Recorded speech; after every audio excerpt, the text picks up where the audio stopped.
దేవుని నామానికి మహిమ ఘనత ప్రభావములు కలుగునుగాక. మరి ఈ పునరుత్థాన దినమున మనమందరము చేరి దేవుని స్తుతించడానికి, దేవుని ఘనపరచడానికి, ఆయన సన్నిధానానికి చేరుకున్నాం. రెండు ప్రాముఖ్యమైనటువంటి సంగతులను ఎప్పుడూ జ్ఞాపకం చేస్తాను. ఒకటి, ఎందుకు దేవుని మందిరానికి వెళ్ళాలి అని చెప్పేసి అంటే హృదయపూర్వకంగా దేవుని స్తుతించడానికి, దేవుని ఆరాధించడానికి. అది మొదటి కారణం. రెండవ కారణం వచ్చేసి ఒకరితో ఒకరు సహవాసం కలిగి ఉండడానికి, ఒకరితో ఒకరము సహవాసం కలిగి ఉండడానికి. పోయిన వారమంతా సిస్టర్ కనిపించలేదు, పోయిన వారమంతా బ్రదర్ కనిపించలేదు. అమ్మ ఏమైంది, ఎలా ఉన్నారు, ఆరోగ్యం ఎలా ఉంది, మీ పిల్లలు ఎలా ఉన్నారు అని ఒకరి కోసం ఒకరు మాట్లాడుకోవడానికి, ఒకరి గురించి ఒకరు ప్రార్థన చేసుకోవడానికి, ఇదొక మంచి సహవాసముతో కూడినటువంటి ఒక ఫెలోషిప్, ఒక సహవాసము. కాబట్టి రెండు ప్రాముఖ్యమైనటువంటి సంగతులు ఇక్కడ జ్ఞాపకం చేశాను. ఎందుకు దేవుని మందిరానికి రావాలి అంటే ఒకటి దేవుని ఆరాధించడానికి, రెండవదిగా సహవాసం చేయడానికి. సహవాసం అంటే ఒకరితో ఒకరు మరి ఎలా ఉన్నారు ఏంటని చెప్పేసి మాట్లాడుకోవడానికి. పోయిన వారంలో ఒక మాట గురించి మనం ధ్యానం చేశాం. ఏ మాట ఎవరైనా చెప్తారా? ఏ మాట గురించి మాట్లాడామో ఎవరికైనా గుర్తుందా?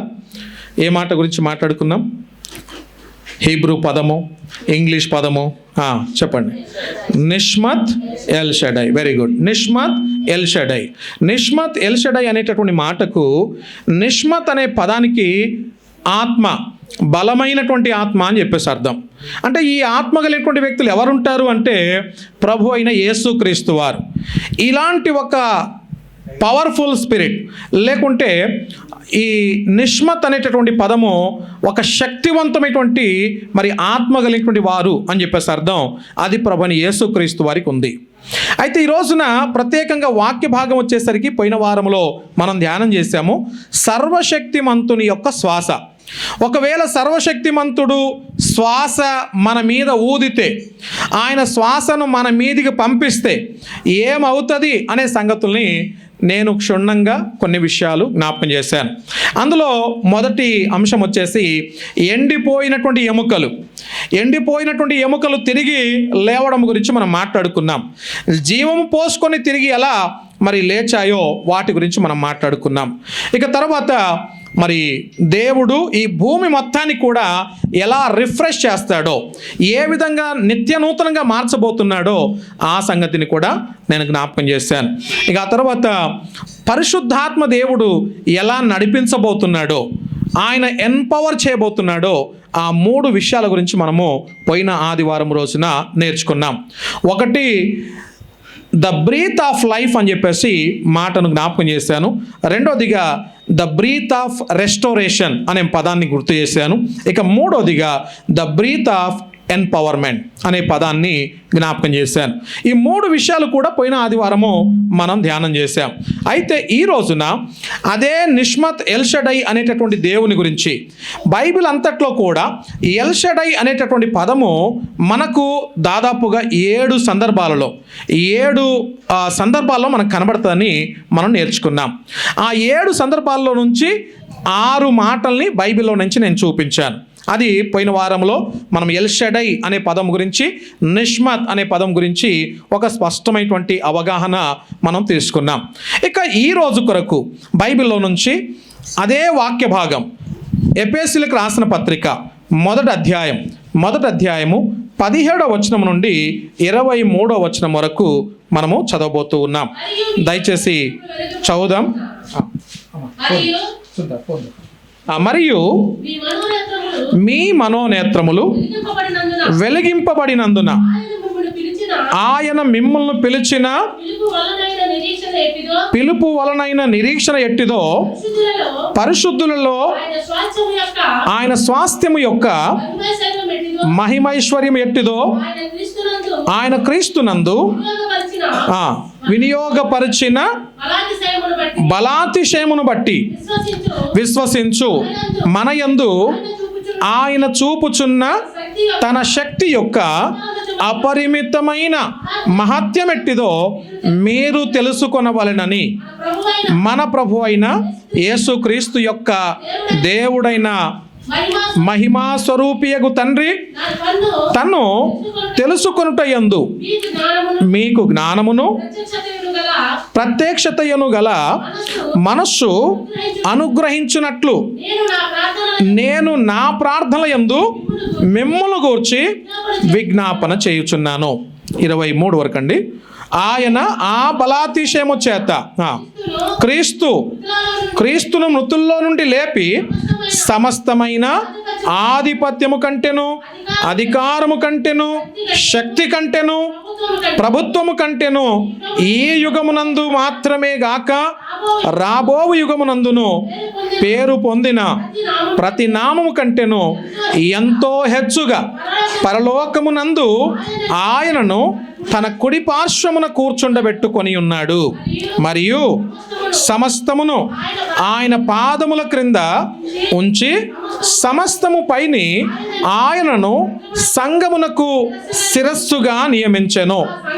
ఆ సంఘము ఆయన శరీరము, సమస్తమును పూర్తిగా నింపుచున్న వాని సంపూర్ణత అయి ఉన్నది. చదవబడిన లేఖన భాగము దేవుడు మన వినికిడిలో దీవించి ఆశీర్వదించునుగాక. చిన్న మాట ప్రార్థన చేసుకుందాం, తలలు వంచుదాం, కళ్ళు మూసుకుందాం. వాక్యం నిమిత్తమై ఒక మాట ప్రార్థన చేసుకొని వాక్య భాగంలోనికి వెళ్తాం. పరమ తండ్రి, నీకు వందనాలు, స్తోత్రాలు చెల్లిస్తూ ఉన్నాం. ఈ సమయంలో ప్రత్యేకించి నీ మాట మమ్మల్ని బ్రతికించేది, నీ మాట మమ్మల్ని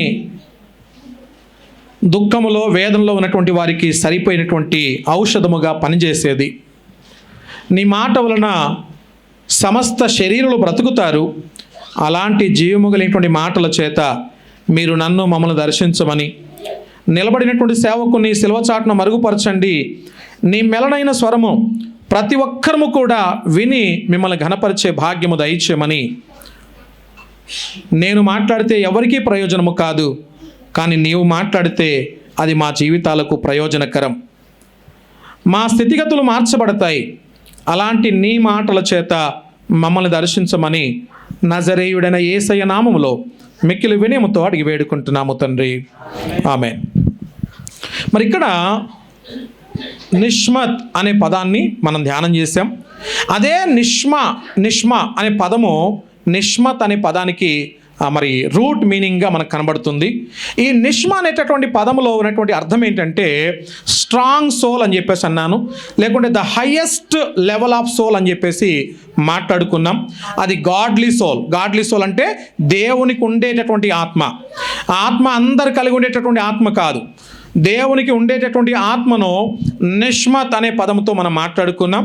దాన్ని నిష్మా అనే పదము నుంచి మనం మాట్లాడుకున్నాం. ఇంతకు ఈ పదము ఎక్కడి నుంచి వచ్చిందో, దాని యొక్క మూలం ఎక్కడి నుంచి ప్రారంభమైందో ఆ వచనాన్ని ఈరోజు మనం చూడబోతున్నాం. ఒకసారి ఈ పదాన్ని ఇక్కడే ఉంచి, అంటే ఎఫెసీయులకు రాసిన పత్రిక 1వ అధ్యాయాన్ని ఒక దగ్గర ఉంచి మరలా వెంటనే తీసేటట్టుగా పెట్టుకొని యోబు గ్రంథం 33వ అధ్యాయం 4వ వచనం దగ్గరకు వద్దాం. యోబు గ్రంథం 33వ అధ్యాయం 4వ వచనం దగ్గరకు వద్దాం. దేవుని ఆత్మ నన్ను సృజించెను, సర్వశక్తుని యొక్క శ్వాస నాకు జీవమునిచ్చెను.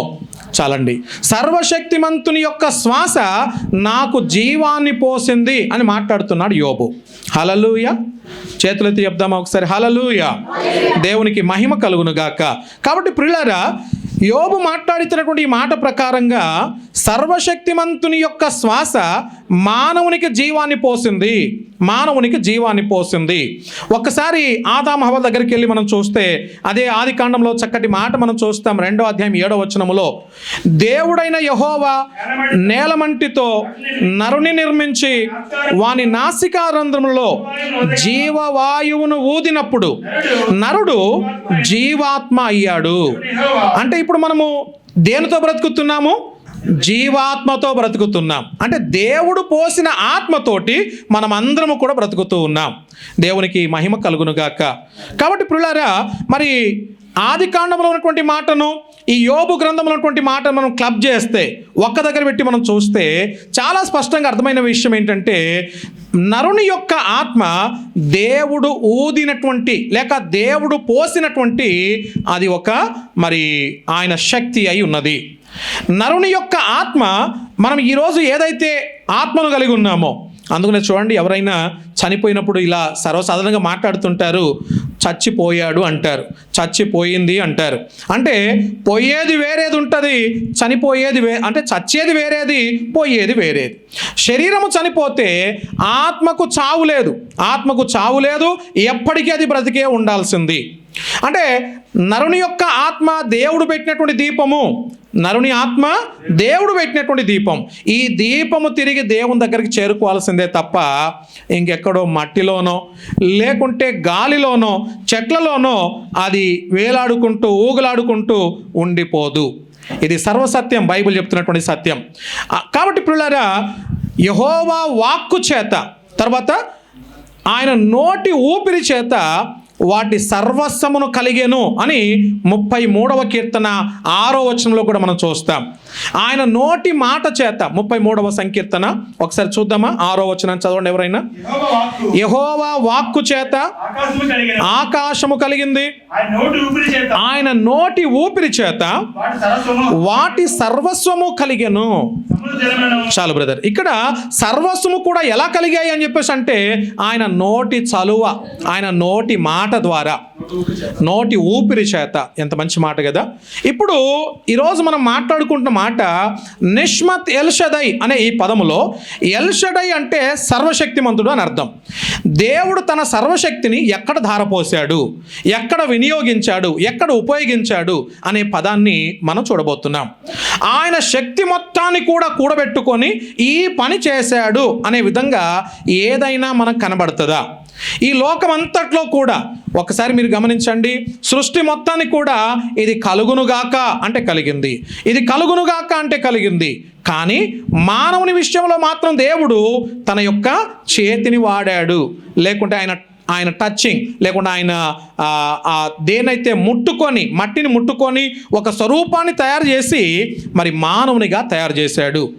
అలా రెండవదిగా మనం చూస్తున్నాము, ఆయన స్పర్శను బట్టి మనమందరము కూడా కలిగాం, మనమందరము కూడా పుట్టాం. ఇక ఆ తర్వాత మూడవదిగా ఆయన యొక్క ఊపిరి చేత మనమందరము కూడా బ్రతుకుతూ ఉన్నాం. ఇక్కడ 3 విషయాలు కూడా ఒకసారి చూడండి. దేవుని మాట చేత, దేవుని యొక్క స్పర్శ చేత, ఆ తర్వాత దేవుని ఊపిరి చేత. అంతేగాని అన్ని కలుపుకొని తన సర్వశక్తి మొత్తాన్ని కూడా ధారపోసాడు అనే విధంగా మనం ఎక్కడ చూస్తాం? ఎలాంటి విషయాలు మనం గమనించబోతున్నాం? జాగ్రత్తగా కొన్ని విషయాలు బైబిల్లో నుంచి చూడడానికి ప్రయత్నం చేద్దాం. యోబు గ్రంథము 32వ అధ్యాయం 8వ వచనాన్ని కూడా చదువుదాం. ఈ సందర్భంగా ఒక్కసారి యోబు గ్రంథము 32వ అధ్యాయం 8వ వచనం. అయినను నరులలో ఆత్మ ఒకటి ఉన్నది, సర్వశక్తుడగు దేవుని ఊపిరి వారికి వివేచన అంటే జ్ఞానం కలగజేస్తుంది. అంతే కదా. సో మనకు జ్ఞానము కావాలంటే, ఈరోజు తెలివి కావాలంటే ఆయన శ్వాస మన మీదికి రావాలి, ఆయన ఊపిరి మన మీదికి రావాలి. ఎంత మంచి మాట అండి. కాబట్టి ప్రియ దేవుని జనాంగమా, ఈ మధ్యాహ్న వేళ దేవుడు మనతో మాట్లాడుతున్నటువంటి ఈ మాట, ఆయన సర్వశక్తిమంతుడు, ఆయన శ్వాస ఊదితే మనమందరం బ్రతుకుతూ ఉన్నాం, మనమందరం కూడా జీవాన్ని పోసుకొని బ్రతుకుతూ ఉన్నాం. By his word, by his touch, by his breath. Okay, 3 విషయాలు చెప్పాను కదా. ఏమేమి? 1, తన నోటి మాటను బట్టి కలుగునుగాక అంటే సమస్తము కలిగింది. రెండవదిగా ఆయన స్పర్శను బట్టి అంటే ఆయన ముట్టుకోవడాన్ని బట్టి మానవుని తయారు చేశాడు. ఇక తర్వాత మూడోదిగా ఆయన జీవాన్ని మనలో ఊది మనం బ్రతికిస్తూ ఉన్నాడు. ఈరోజు మనం బ్రతికున్నాము అంటే ఆయన జీవం మనలో ఉంది. అదేవిధంగా మనం కడపటి ఆదాము గురించి మాట్లాడుకుంటాం. బైబిల్ చెప్తా ఉంది ఇలా, ఒకసారి ఆ పదానికి కూడా చూద్దామా? కడపటి ఆదాము గురించి దేవుని వాక్యం ఏమని సెలవిస్తుంది? 1 కొరింథీయులకు రాసిన పత్రిక 15వ అధ్యాయం 45వ వచనం. కడపటి ఆదాము గురించి అనగా ప్రభువైన యేసుక్రీస్తు వారి గురించి ఇందు విషయమై ఆదామును మొదటి మనుష్యుడు జీవించు ప్రాణి అయ్యాడు రాయబడి ఉన్నది. కడపటి ఆదాము జీవింపజేయు ఆత్మ అయ్యాడు. దేవునికి స్తోత్రం కలుగును గాక. హల్లెలూయా. దేవునికి స్తోత్రం చెప్దాం. హల్లెలూయా. కాబట్టి ప్రియులారా, ఈ కడపటి ఆదాము ద్వారా మనం జీవింపజేసిన అంటే ఆయన జీవింపజేశాడు, మనం జీవిస్తూ ఉన్నాం. కడపటి ఆదాము ఏం చేశాడు చెప్పండి? జీవింపజేశాడు. ఇంకా సర్వశక్తిమంతుడు ఏం చేశాడు? మనకు తెలివినిచ్చాడు. మనం మాట్లాడుకున్నాం ఇప్పటిదాకా, తెలివినిచ్చాడు. కాబట్టి యెహోవా నోటి ఊపిరి చేత సర్వస్వమును కలగజేశాడు ఆయన అని ఇప్పటిదాకా మనము మాట్లాడుకున్నాం. అయితే ఈ సర్వశక్తిమంతుడైన దేవుడు తన సర్వస్వాన్ని లేకుంటే తన సర్వశక్తిని ఎక్కడ ఉపయోగించి ఉంటాడు అని చెప్పాలంటే ఇప్పుడు మనం చదివినటువంటి భాగం దగ్గరికి రావాల్సిందే. ఒకసారి చూద్దామా? ఎఫెసీయులకు రాసిన పత్రిక 1వ అధ్యాయము 17వ వచనాన్ని మనం ఒకసారి చదువుదాం. 17వ వచనం. మరియు మనోనేత్రములు వెలిగించబడినందున ఆయన మిమ్మును పిలిచిన పిలుపు వలనైన నిరీక్షణ ఎట్టిదో పరిశుద్ధులలో ఆయన స్వాస్థ్యము యొక్క మహిమైశ్వర్యం ఎట్టిదో. చాలు బ్రదర్, ఇక్కడ ఒక విషయాన్ని గమనించవచ్చు. ఇక్కడ పౌలు ఎఫెసీ సంఘం గురించి ప్రార్థన చేస్తున్నాడు. ఎఫెసు సంఘం గురించి ఎవరు ప్రార్థన చేస్తున్నాడు? పౌలు ప్రార్థన చేస్తున్నాడు. దయచేసి మర్చిపోవద్దు, ఈ ప్రార్థన చాలా శక్తివంతమైంది. ఎంత శక్తివంతమైన ప్రార్థన అంటే 3 సంగతులు చాలా ప్రాముఖ్యంగా పౌలు గారు అక్కడ ప్రస్తావిస్తూ ఉన్నాడు. 3 సంగతుల్లో మొదటి సంగతి ఏంటంటే 17వ వచనంలో ఫర్ విజ్డమ్ అండ్ రెవల్యూషన్, మీకు జ్ఞానం రావాలని, ప్రత్యక్షత కలిగినటువంటి మనస్సు రావాలని నేను మీకోసం ప్రార్థన చేస్తున్నా అంటున్నాడు పౌలు. అంటే ఏమేమి రావాలి? జ్ఞానం రావాలి, ప్రత్యక్షత కలిగినటువంటి మనస్సు రావాలి, మీ కళ్ళు అంటే మీ మనోనేత్రాలు తెరవబడాలి. అంటే మీకు తెలియదని చెప్పేసి కాదు. ఇప్పుడు ఒకవేళ ఏదైనా ఒక తెలియని విషయం ఎవరైనా చెప్పారనుకోండి, మనకు ఆ విషయం మనకు తెలియదు, మిగతా చాలా విషయాలు మనకు తెలుసు. ఆ విషయంలో అబ్బా పాస్టర్ గారు భలే చెప్పారు, ఇది నాకు ఈరోజు నా కళ్ళు తెరిపించారు అని చెప్పేసి అన్నాం అనుకోండి, అంటే దాని అర్థం ఏంటి? అంతకుముందు కళ్ళు తెరుచుకోలేమని చెప్పేసి అర్థమా? కళ్ళు తెరవబడలేదు అని అర్థమా? కాదు. మనకు చాలా విషయాల్లో కళ్ళు తెరవబడ్డాయి, కానీ ఆ పర్టికులర్ విషయం గురించి పాస్టర్ గారు చెప్పిన ఆ మాట గురించి మనకు తెలియదు అని చెప్పేసి అర్థం. దాని గురించి మనకి ఇప్పుడు కళ్ళు తెరవబడ్డాయి అని చెప్పేసి అర్థం. అయితే ఇక్కడ ఎఫెసీ సంఘం గురించి పౌలు చెప్తున్న మాట ఏంటంటే మీ మనోనేత్రాలు వెలిగించబడాలి, మీరందరూ కూడా కళ్ళు తెరుచుకోవాలి. ఆత్మీయ కళ్ళు. ఏ కళ్ళు చెప్పండి? ఆత్మీయమైనటువంటి కళ్ళు మీరు తెరుచుకుంటే అది మీకు క్షేమం. కాబట్టి పౌలు గారు చేస్తున్న మొదటి ప్రార్థన ఏమని? విజ్డమ్, జ్ఞానం గురించి, ఆ తర్వాత రెవల్యూషన్, ప్రత్యక్షత గురించి ప్రార్థన చేస్తున్నాడు. అది 17వ వచనంలో చూసాం. ఇక 18వ వచనం దగ్గరకు వద్దాం. ఒక్కసారి చూడండి. 18వ వచనంలో ఆయన క్రీస్తునందు వినియోగపరచిన బలాతిశయమును బట్టి విశ్వసించు మనయందు ఆయన చూపుచున్న తన శక్తి యొక్క అపరిమితమైన మహత్యమెట్టిదో మీరు తెలుసుకొనవలెనని. ఇక్కడ enlightenment of the eyes of their heart, వారి హృదయానికి ఉన్నటువంటి నేత్రాలు వెలిగించబడాలి. హృదయానికి ఏమున్నాయంటే కళ్ళు ఉన్నాయి. హృదయానికి కళ్ళు ఉన్నాయి, ఆ కళ్ళు తెరవబడాలి. ఒకవేళ నీ హృదయానికి ఉన్నటువంటి కళ్ళు తెరవబడితే, ఎన్లైట్మెంట్ చేయబడితే అప్పుడు సంఘం అనేది బాగుపడుతుంది, సంఘం అనేది డెవలప్ అవుతుంది. ఆ ఉద్దేశంతో పౌలు గారు ప్రార్థన చేస్తున్నారు. ఇది 2వ సంగతి. ఎగ్జాంపుల్ చెప్పినప్పుడు మీకు ఇంకా వీటి గురించి మీకు చాలా స్పష్టంగా అర్థమవుతుంది. తర్వాత మూడవ ప్రార్థన 19వ వచనం నుంచి మనం చదివితే చివరి వరకు మనం చదివాం, 23 వరకు.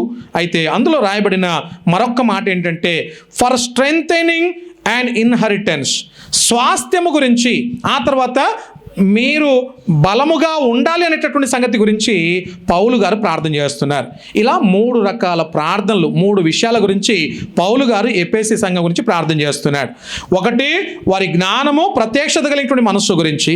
రెండవదిగా వారి యొక్క ఎన్లైన్మెంట్ చేయబడాలని, వారి హృదయానికి ఉన్నటువంటి కళ్ళు తెరవబడాలని ప్రార్థన చేశాడు. ఇక మూడవదిగా వారు బలముగా మార్చబడి తర్వాత స్వాస్థ్యాన్ని పొందుకోవాలని, పరలోకంలో మన స్వాస్థ్యం ఉంది, ఆ స్వాస్థ్యాన్ని పొందుకోవాలని చెప్పేసి అంటే వారి యొక్క మనోనేత్రాలు వెలిగించబడాలి. ఇలా 3 ప్రార్థనలు చేశాడు. ఒకసారి ఈ విషయాన్ని అర్థం చేసుకోవడానికి ప్రయత్నం చేయండి. బైబిల్లో మనం చూస్తున్నటువంటి ఒకానొక సందర్భాన్ని మనం చూస్తాం. ఒక వ్యక్తి ఉన్నాడు, శతాధిపతి యేసు ప్రభువారి దగ్గరకు వచ్చాడు. అయ్యా, నీవు మా ఇంటికి రావడానికి నాకు యోగ్యత లేదు. శతాధిపతి అంటేనే 100 మందికి ఆయన అధికారి. ఆయన ఒకరికి చెప్తే వింటారు, రమ్మంటే వస్తారు, పొమ్మంటే పోతారు, కూర్చోమంటే కూర్చుంటారు, మరి నిలబడండి అంటే నిలబడతారు. అలాంటి శతాధిపతి యేసు ప్రభువారి దగ్గరకు వచ్చి ఇలా చెప్పాడు, యేసయ్య, మీరు మా ఇంటికి రావాల్సిన పని లేదు, కానీ నీవు మాట సెలవిస్తే చాలు, నీవు మాట సెలవిస్తే చాలు. అంటే శతాధిపతికి తెలుసు యేసయ్య మాటలో ఉన్నటువంటి గొప్పతనం ఏంటో.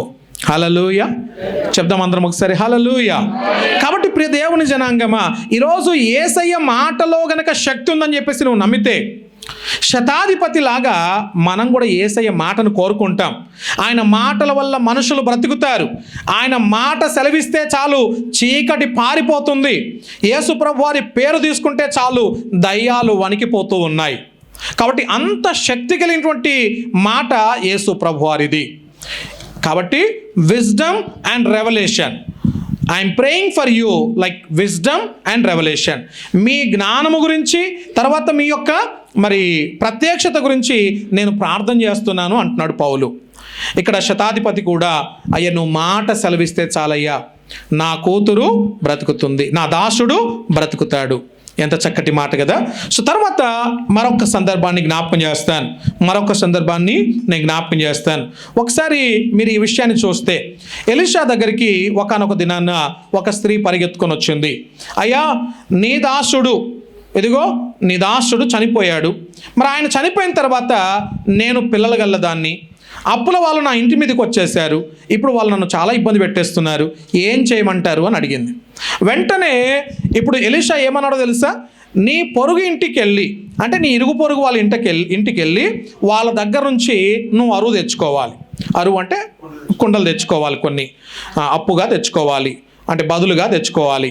అవన్నీ తీసుకొని వచ్చిన తర్వాత ఆ పాత్రలన్నిటినీ కూడా, అసలు నీ ఇంట్లో ఏముందని అడిగాడు. ఏముందని చెప్పేసి అన్నదామే, కొంచెం నూనె ఉంది. ఆ నూనెతో గనక నువ్వు నూనెతో నింపుకుంటే అదే నీకు సరిపోతుంది, పోమ్మా అని చెప్పేసి అన్నాడు. వెంటనే ఈమె వెళ్ళి ఆ పాత్రలన్నీ తెచ్చుకుంది, తీసుకొని వచ్చి ఇంట్లో పెట్టేసుకుంది. ఇప్పుడు ప్రార్థన పూర్వకంగా ఆ నూనెను పోయడం స్టార్ట్ చేసింది. ఆ నూనెతో కుండలన్నీ కూడా నిండిపోవడం స్టార్ట్ అయిపోయాయి. ఎన్ని నిండిపోయాయి అంటే, పాత్రలన్నీ అయిపోయేంత వరకు కుండలన్నీ నిండుతూనే ఉన్నాయి. స్తోత్రం, హల్లెలూయా. కుండలన్నీ నిండుతూనే ఉన్నాయి. ఇక్కడ ఒక విషయాన్ని గమనించండి, ఆమె కుండలు తెచ్చుకున్నటువంటి ఇండ్లన్నీ కూడా ఎలాంటివి అని చెప్పేసి అంటే, అవర్ రిలేషన్షిప్, మన బంధుత్వం ఎలా ఉందో చాలా జాగ్రత్త చూసుకోవాలి. ఇప్పుడు కుండ అడగగానే ఇవ్వగలిగింది అని చెప్పేసి అంటే, అవతల వ్యక్తి ఇచ్చేవాడు అన్నప్పుడు మనం ఆ వ్యక్తితో రిలేషన్షిప్ ఎలా మెయింటైన్ చేయాలి, మన బాంధవ్యాన్ని, మన బంధుత్వాన్ని ఎంత బాగా మెయింటైన్ చేయాలి, అన్ని విషయాల్లో కూడా ఆ వ్యక్తితో కలిసిమెలిసి ఉండాలి. అంతే కదా. బాధ వచ్చినప్పుడు, కష్టం వచ్చినప్పుడు అన్ని విషయాల్లో కూడా కలిసిమెలిసే ఉండాలి. ఒకవేళ ఆ పాత్రలోనిది ఎప్పుడు ఆగిపోతుంది నూనె అంటే, అక్కడున్న ఖాళీ పాత్రలన్నీ నిండిపోతే ఆగిపోతుంది. అంటే నువ్వు బంధుత్వాన్ని ఎప్పుడు ఆపేస్తావు, నీ బాంధవ్యాన్ని ఎప్పుడు ఆపేస్తావు అని చెప్పేసి అంటే, ఉన్న కుండలన్నీ నిండిపోతే ఇక నాకు బంధువులతో ఏమొద్దు, నాకు ఎవరితో సంబంధం లేదు, నాకు నేనుగా ఉంటే సరిపోతుంది, నాకు నేనుగా బ్రతికితే చాలు, నాకు ఎవరితో అవసరం లేదు. దయచేసి గమనించండి, ప్రతి ఒక్కరితో అవసరమే. ఏ ఒక్క వ్యక్తిని ఎవరు కూడా పోగొట్టుకోవద్దు జీవితంలో. నేను మన గ్రూప్లో ఒక మాట పెట్టేటప్పుడు ఈ మాట రాస్తాను, ఏ వ్యక్తిని పోగొట్టుకోవడం మా ఉద్దేశం కాదు, అందరూ మనకు ప్రాముఖ్యమైనటువంటి వారే. ఇందులో ఈ బ్రదర్ చాలా ముఖ్యం, ఈ సిస్టర్ చాలా ముఖ్యం అనేది కాదు, అందరూ ప్రాముఖ్యమైనటువంటి వారే. అయితే ప్రియులారా, మన బంధుత్వాలు ఎలా ఉన్నాయో చాలా ఇంపార్టెంట్. దేవుడు నిన్ను అభిషేకించి, ఆ నూనె అభిషేకానికి గుర్తు, దేవుడు నిన్ను అభిషేకించి ఒక ఉన్నతమైనటువంటి స్థానంలో నిలబెడితే, ఆ అభిషేకం ద్వారా అనేక కుండలు నింపుతూ ఉంటే, నీ బంధుత్వాన్ని నీవే కళ్ళారా చేతులారా దాన్ని కట్ చేసేసుకుంటే నాకు ఎవ్వరితో అవసరం లేదు, నేను ఒంటరిగా ఉండగలను. మనుషులు ఎలా ఉంటారు అంటే అవసరంలో ఉన్నప్పుడు ఒకలాగా ఉంటాము, అవసరం లేనప్పుడు ఒకలాగా ఉంటాం, అవసరం తీరక ముందు ఒకలాగా ఉంటాం, అవసరము తీరాక ఒకలాగా ఉంటాం. ఇది మానవుని యొక్క స్వభావం. అది అందుకనే మరి పౌలు ప్రార్థన చేస్తున్నాడు, దేవా ఆ హృదయానికి ఉన్నటువంటి కళ్ళు తెరవబడాలి, ఆత్మీయ నేత్రాలు వెలిగించబడాలి, వీళ్ళ ఆత్మీయ నేత్రాలు వెలిగించు ప్రభు అని ప్రార్థన చేస్తున్నాడు. హల్లెలూయా, దేవునికి స్తోత్రం. ఇక మూడవ సంగతి ఇందులోనే మనం చూసాము. మూడవ సంగతి ఏంటంటే గేహజీ ఉన్నాడు.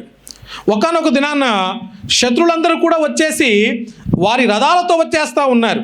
ఇతను దైవజన్ దగ్గరికి వెళ్ళి, అయ్యా మనం చనిపోబోతున్నాం, ఇంకా ఈరోజే లాస్ట్ మనది, ఇంకా అయిపోయింది మన పరిస్థితులు అన్నీ కూడా అయిపోయినట్టే అని మాట్లాడుతున్నాడు.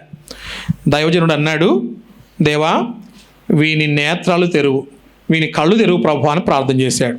ఏం జరిగింది అప్పుడు? గేహజీ కళ్ళు తెరుచుకొని చూడగానే అగ్ని రథాలతోటి ఆ చుట్టూ పర్వతము చుట్టూ కూడా వారు నిలబడినటువంటి ఆ కొండ చుట్టూ కూడా అగ్ని రథాలతో దేవుని సైన్యం అంతా రెడీగా ఉంది. స్తోత్రం, హల్లెలూయా. అంటే మనకు కళ్ళకు కనిపించకుండా దేవుడు తన సైన్యాన్ని మన కొరకు నిలబెట్టాడు. నువ్వెప్పుడు కూడా ఒంటరి దానివి కాదు, నువ్వెప్పుడు కూడా ఒంటరి వాడవు కాదు. చాలా సందర్భాలు అనుకుంటాం, నేను ఒంటరి వాననేమో, నేను ఒంటరి దాన్నేమో, నాకు ఇంకెవరు తోడుగా రారేమో, నేను ఇలానే అయిపోతానేమో, నా పరిస్థితులు ఆగిపోతాయేమో. దేవుని జనాంగమా, ఈరోజు దేవుడు మనతో మాట్లాడుతున్న మరొక మాట ఏంటంటే, నీ ఒంటరి వాడవు కాదు, నీ ఒంటరి దానివి కాదు. అనేక సందర్భాలలో దేవుడు అనేక విధాలుగా నీకు సాయం చేస్తున్నాడు. నువ్వు ఒక్కసారి వెనకకు తిరిగి చూసుకుంటే ఎన్నెన్ని సందర్భాల్లో దేవుడు నీకు సాయం చేశాడో. ఆ మూల మలుపు దగ్గర తిరుగుతావో లేదో అని భయపడతావేమోనని తన దూతను కాపలుగా ఉంచాడు. ఎవడో సడన్గా వచ్చేస్తాడు, బ్రదర్ మీరు నాకు తెలుసు అన్నట్టు మాట్లాడుతుంటారు. ఒక చిన్న ఎగ్జాంపుల్ ఇస్తాను. ఇదే నెల జనవరి నెల ఒకానొక దినాన్న నేను బైబిల్ కాలేజ్కి వెళ్ళి టీచ్ చేసి సాయంత్రానికి తిరిగి వస్తున్నాను. మెట్రో ట్రైన్లో ఉన్నాను, మెట్రో ట్రైన్లో నిలబడి ఉన్నాను. ఆ రోజు సుందర్పాల్ బర్త్డే, జనవరి 27. నేను కేక్ కొనుక్కొని వెళ్ళాలి ఇంటికి. వాడు ఎప్పటి నుంచో అంటున్నాడు, డాడీ కేక్ తీసుకొని రా. నా దగ్గర కేక్ కొనడానికి డబ్బులు లేవు. అంటే నా ఖర్చు అంతా కూడా నా జర్నీకి అయిపోయింది. ఆ వారం అది 27వ తారీఖు అంటే నెల చివరిలో కదా, అందరి దగ్గర టైటే, నా దగ్గర కూడా చాలా ఇబ్బందికరంగానే ఉంది. నేను వీనికి ఏదో చెప్పొచ్చు, మావాడే కదా ఏదో ఒకటి చెప్పొచ్చు అని చెప్పేసి అనుకుని ధైర్యంతో మనసులో అనుకుంటూ ఆ ట్రైన్లో నిలబడ్డాను, ఆ మెట్రోలో నిలబడ్డాను. చాలా కిక్కిరిసిపోయి జనాభా అంతా కూడా నిలబడి ఉన్నారు. అందులో నుంచి ఒక బ్రదర్ పక్కనే కూర్చొని ఆయన నా వైపే చూస్తున్నాడు. చాలాసేపటి నుంచి నన్ను గమనిస్తున్నట్టుంది ఆయన. ఒక్కసారిగా బ్రదర్ బ్రదర్ రండి రండి అన్నాడు. ఏమైంది అని చెప్పేసి అంటే పక్కన సీట్ ఖాళీ అయింది, కూర్చోండి అన్నాడు. కూర్చున్నాను. కూర్చున్న వెంటనే ఆయన అన్న మాట ఏంటో తెలుసా? నాకు ఎప్పటి నుంచో, మీరు మెట్రో ఎక్కినప్పటి నుంచి నా మనసులో ఒక్కటే ఒక ప్రేరేపణ కలుగుతుంది, మీకు ఒక 2000 రూపాయలు ఇవ్వాలని. ఆయన ఎవరో నాకు నిజంగా తెలియదు. ఇప్పటికీ నా ఫోన్లో మెట్రో ఫ్రెండ్ అని ఉంటుంది. నా ఫోన్లో కాంటాక్ట్ నెంబర్లో మెట్రో ఫ్రెండ్ అని చెప్పేసి పెట్టుకున్నాను. ఆయన ఒక బిజినెస్ మ్యాన్ అంట. బిజినెస్ చేయడం కొరకే ఆయన ఎల్బీ నగర్ వరకు వస్తున్నాడు. మరి మియాపూర్ దగ్గర నుంచి మా జర్నీ స్టార్ట్ అయింది. అక్కడ నుంచి మాట్లాడుకుంటూ దేవుని మాటలు మాట్లాడుకుంటూ వచ్చాం.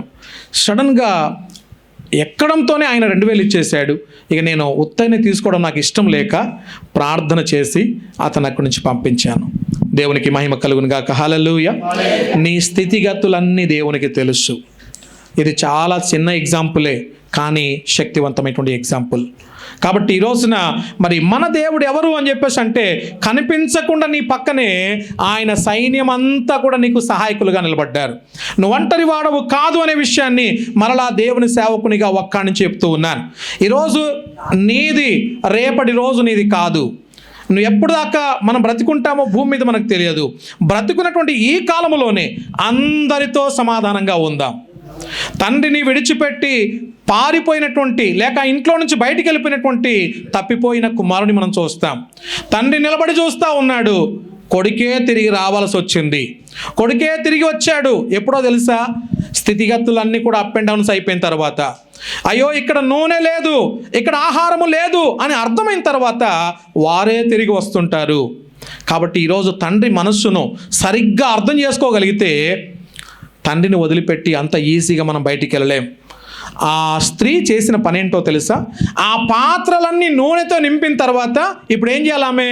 అబ్బా, ఇన్ని పాత్రలు నింపబడ్డాయి, ఇక నా పంట పండినట్టే అనుకొని ఆ నూనెతో ఏదో బిజినెస్ చేయాలి. కానీ ఆమె ఏం చేసింది? తిరిగి ఎలీషా ప్రవక్త దగ్గరికి వెళ్ళి ఇప్పుడు ఎలీషా ప్రవక్తతో చెప్తా ఉంది, అయ్యా మీరు చెప్పినట్టుగానే నేను విన్నాను, అవన్నీ కూడా అద్భుతం దేవుడు చేశాడని ఆమెతో చెప్పడం మొదలుపెట్టింది. ఆమె రిలేషన్షిప్ ఫస్ట్ దేవుని సేవకునితో. ఆమె రిలేషన్షిప్ ఎవరితో ఉంది? దేవుని సేవకునితో. దేవుని సేవకునితో రిలేషన్షిప్ సరిగ్గా లేకపోతే నువ్వు ఎంత అభిషక్తురాలివైనా, నువ్వు ఎంత అభిషక్తుడివైనా నూనె నిలిచిపోతుంది. ఆ నూనె పనికి రాకుండా పోతుంది. దేవునికి మహిమ కలుగునుగాక. నీ సేవకునితో సమాధానంగా ఉండాలి. ప్రతి నిత్యము కూడా మన సేవకుని గురించి ప్రార్థించే వారముగా ఉండాలి. అందుకనే మరి ఇక్కడ ఆ స్త్రీ గురించి మనం నేర్చుకుంటున్నటువంటి ఈ క్రమంలో నిష్మత్ ఎల్షదై అనగా సర్వశక్తిమంతుని యొక్క శ్వాస, ఆ శ్వాస మన మీదికి ఊదితే శతాధిపతి యొక్క దాసుడు బాగుపడ్డాడు.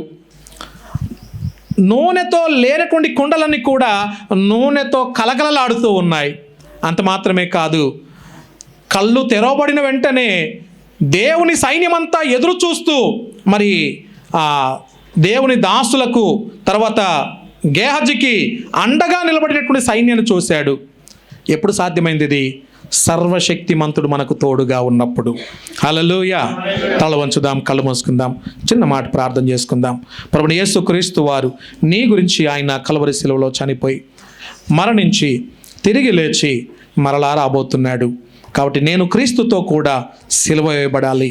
సిలువ వేయబడకపోతే మరి మనము పరలోక రాజ్యంలో చేరలేం.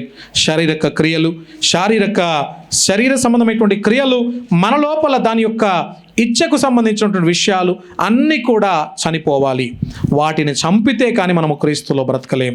తల వంచి కళ్ళు మూసుకొని ప్రభువా నా కట్టి కృప దయచేయమని దేవుని అడుగుదాం. పరమ తండ్రి, కృతజ్ఞతలు, వందనాలు, స్తోత్రాలు చెల్లిస్తూ ఉన్నాం. ఈ మధ్యాహ్న వేళ నీ మాట జీవమునిచ్చేది. నీ మాట ద్వారా మనుషులముగా మేము బ్రతుకుతాము, మా ఆత్మీయ స్థితిగతులు సరి చేసుకుంటాం. అలాంటి మాట చేత మీరు మమ్మల్ని తృప్తిపరిచినందుకు కృతజ్ఞతలు, వందనాలు, స్తోత్రాలు చెల్లిస్తూ ఉన్నాం.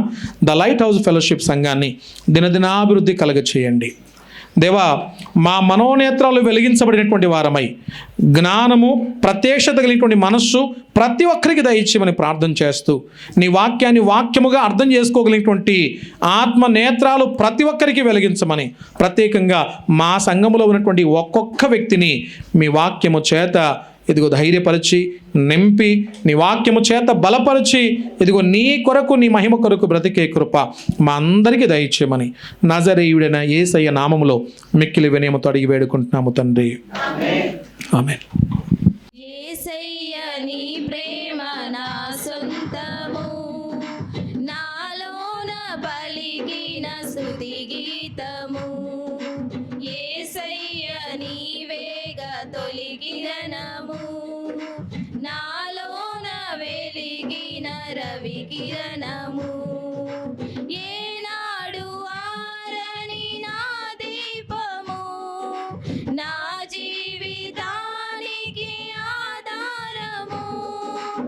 ఇమ్మానుయేలుగా నీ స్నేహము, నాలోన నిత్యము ఒక సంబరం. యేసయ్య నీ ప్రేమ నా సొంతము, నాలోన పలికిన స్తుతి గీతము. యేసయ్య నీవేగా తొలి కిరణము, నాలోన వెలిగిన రవి కిరణము.